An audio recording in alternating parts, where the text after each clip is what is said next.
کہ کسی بھی طرح ہمارا بچہ ایک کامیاب انسان بنے. ایسے ہی ہے نا میرے دوستوں.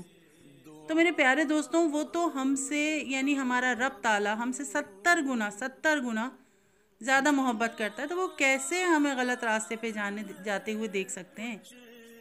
اچھا، میری ایک دوست نے مجھ سے ایک وقت کو کہا تھا کہ وہ یہ کہتی تھی کہ میں کبھی کبھی کہتی تھی کہ اتنی دعائیں مانگتی ہوں مگر کوئی بھی قبول نہیں ہوتی. کیوں نہیں ہوتی قبول؟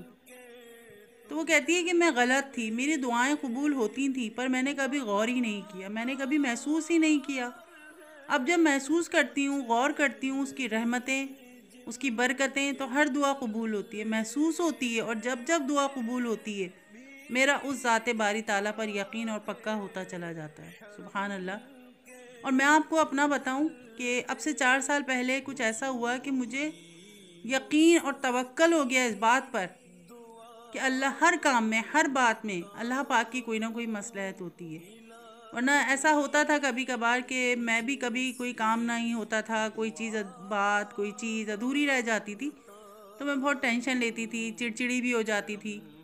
مگر کچھ ایک واقعہ ایسا ہوا کہ اس واقعے کے بعد سے وہ دن ہے اور آج کا دن ہے، میرا ایمان ہے، میرا یقین ہے کہ ہر بات پر، ایک بات پر، کسی کام کے نہ ہونے پر اللہ رب العزت کی ہر بات میں مصلحت ہوتی ہے. اس ذات سے زیادہ اچھا اور بھلا بہتری ہمارے لیے کوئی نہیں کر سکتا، ہم خود بھی نہیں کر سکتے، کیونکہ وہ ہم سے زیادہ ہم سے محبت کرتا ہے.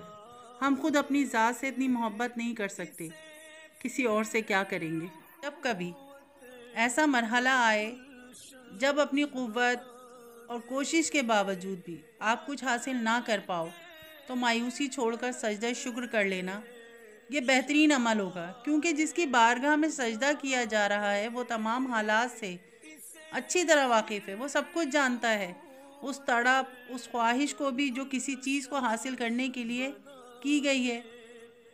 وہ رب جس کے قبضے قدرت میں دونوں جہانوں کے خزانے ہیں، کیا وہ ایک چھوٹی سی خواہش کو پورا کرنے پر قادر نہیں ہے؟ بے شک وہ ہر چیز پر قادر ہے، ناممکن کو ممکن کرنے پر قدرت رکھنے والا ہے. بس وہ آپ کی مانگی ہوئی کوئی چیز نہ دے تو یقین رکھیں کہ اللہ پاک نے آپ کے لیے کچھ بہترین سوچ رکھا ہے، کیونکہ بہترین انہی کو ملتا ہے جو بہت خاص ہوں اور اللہ پاک کے لاڈلے ہوں. اللہ پاک اپنے لاڈلوں میں ہمارا بھی شمار فرمائے، آمین. ہمیشہ اللہ تعالیٰ پر بھروسہ رکھیں، بس اپنے رب پر یقین رکھیں. زیادہ سوچنا انسان کو ختم کر دیتا ہے. بس دعا کریں اور سب کچھ اپنے رب پر چھوڑ دیں. جو اتنی بڑی کائنات میں رنگ بھر سکتا ہے، اسے ہم نظر نہیں آتے؟ کیا اسے ہماری بے بسی نظر نہیں آتی؟ کیا ہمیں ایسا لگتا ہے کہ وہ ہمیں بے یار و مددگار چھوڑ دے گا؟ کیا وہ ہماری زندگی بے رنگ رہنے دے گا؟ بس اپنے رب العالمین پر یقین رکھیں، بلکہ یقین کامل رکھیں. انشاءاللہ وہ ہماری زندگی بھی ہمارے پسندیدہ رنگوں سے بھر دے گا. وہ آپ کی میری ہر دعا پر کن فرما دے گا انشاءاللہ العزیز. خدا تعالیٰ سے محبت کی بنیاد شدت نہیں، تسلسل ہے. تھکا دینے والا تسلسل، روٹین جیسا تسلسل، اور یہی ہمارا اصل امتحان ہے. آپ کو معلوم ہے کہ معجزے کیسے ہوتے ہیں؟ معجزے اپنی دعاؤں پر یقین اور دعائیں قبول کرنے والے پر توکل کرنے سے ہوتے ہیں. ہم درد کا سجدہ زمین پر کرتے ہیں اور اس کی صدا، ہمارا جو سجدہ ہوتا ہے زمین پر، اس کی صدا 7ویں آسمان تک جاتی ہے. سبحان اللہ. پاک جب کہتا ہے کہ مجھے آواز دو میں جواب دوں گا، تو کیسے سوچ لیا آپ نے یا میں نے کہ جواب نہیں آئے گا؟ جب اللہ پاک پر توکل کر کے سجدے میں اسے پکاریں گے تو وہ ضرور سنے گا، یقیناً سنے گا.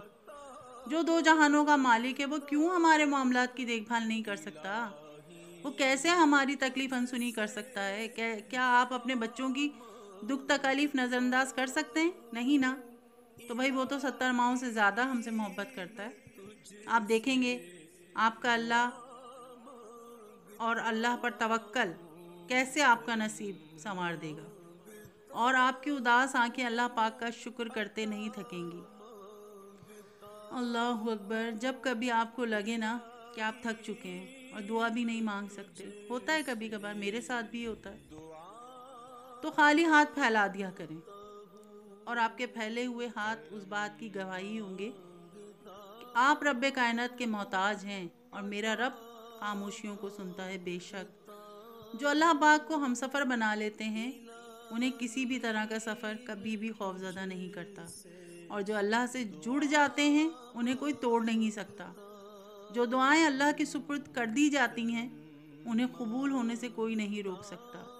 دعائیں کبھی نہیں ٹھکرائی جاتی ہیں، بعض حالات میں ٹھہرائی جاتی ہیں، کبھی بات کے لیے تو کبھی میزان کے لیے، لیکن دعا ضرور مانگیں، اٹھتے بیٹھتے چلتے پھرتے، اور اپنی دعاؤں کو بے غرض ہو کر مانگیں کہ وہ دے تو اس کی شان، اور نہ بھی دے تو اس کی قدرت، اس کی حکمت۔ کیونکہ میرے رب کی ہر بات میں حکمت ہے، میرے رب تعالیٰ کی کوئی بھی بات حکمت سے خالی نہیں ہے۔ دعا اس چیز کو بھی آپ تک کھینچ لاتی ہے جو آپ کے نصیب کا حصہ نہیں ہوتی۔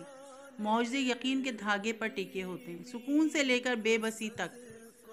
سارے اختیارات صرف اللہ ہی کے ہیں۔ ایسا نہیں کہ لکھا ہوا نصیب بدل نہیں سکتا، ایسا نہیں ہے جو چھن گیا ہے وہ اب واپس مل نہیں سکتا۔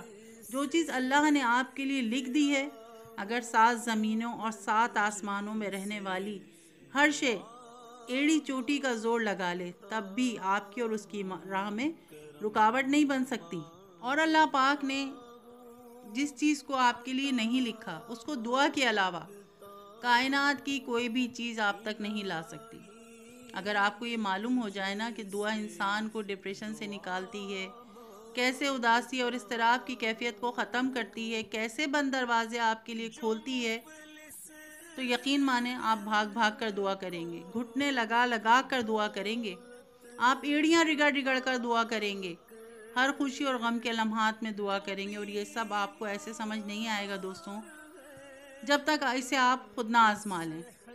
آخر میں اتنا ضرور کہنا چاہوں گی کہ آپ دعا کرنا کبھی مت چھوڑنا، مگر ہاں مقدر کے پیچھے بھی کبھی مت بھاگنا۔ بس یقین رکھیں اور انتظار کریں۔ جو لمحے صبر آزما ہوتے ہیں نا، دراصل وہی قبولیت کے لمحے ہوتے ہیں۔ دعا میں وہ طاقت ہے جو آپ کے خوابوں کو حقیقت میں بدل سکتی ہے۔ دعا وسیلہ ہے، دعا حوصلہ ہے، دعا محبت کا ایک رشتہ ہے اپنے رب سے، اور ملاقات بھی ہے اللہ تعالیٰ سے۔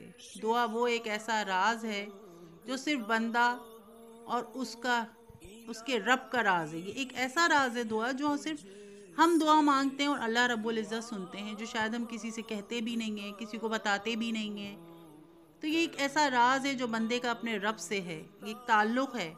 وہ رب تعالیٰ سن لیتا ہے ہماری انکہی صدائیں بھی، وہ محبت کا سجدہ ضائع نہیں کرتا۔ آپ کر کے تو دیکھیں، اللہ کی قسم اگر اللہ راضی ہے تو موت سے خوبصورت کوئی بھی چیز نہیں ہے۔ اللہ پاک آپ سب سے راضی ہو، الہی آمین۔ اللہ پاک آپ سب کی تمام جائز حاجات کو پورا فرمائے، مشکلوں کو آسانیوں میں بدل دے، آپ کے میرے ہم سب کے حق میں بہتری فرمائے، الہی آمین۔ آپ سب کو کامیابی عطا فرمائے، آمین یا رب العالمین۔ ہمارے بچوں کو راہ حق پر چلنے کی توفیق عطا فرمائے، اپنے حفظ و امان میں رکھے، اور بعد ہمارے جانے کے اس دنیا سے ہمارے لیے صدقہ جاریہ بنائے، الہی آمین یا رب العالمین۔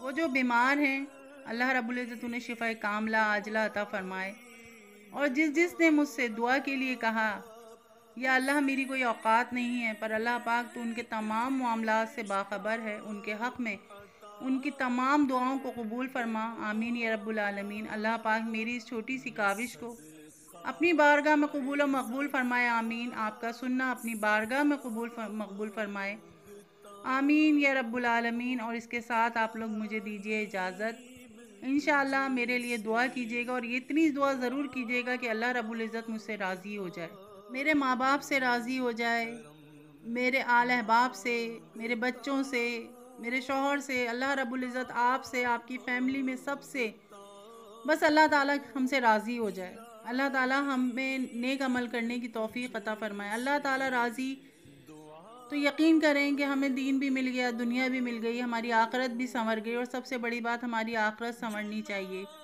یا اللہ پاک ہمیں بخش دے، ہمیں معاف فرما، ہم گناہ گاروں کی خطاؤں کو معاف فرما۔ اللہ تعالیٰ ہم سب کو معاف فرما دے، ہم سب سے راضی ہو جائے، الہی آمین یا رب العالمین۔ اللہ حافظ۔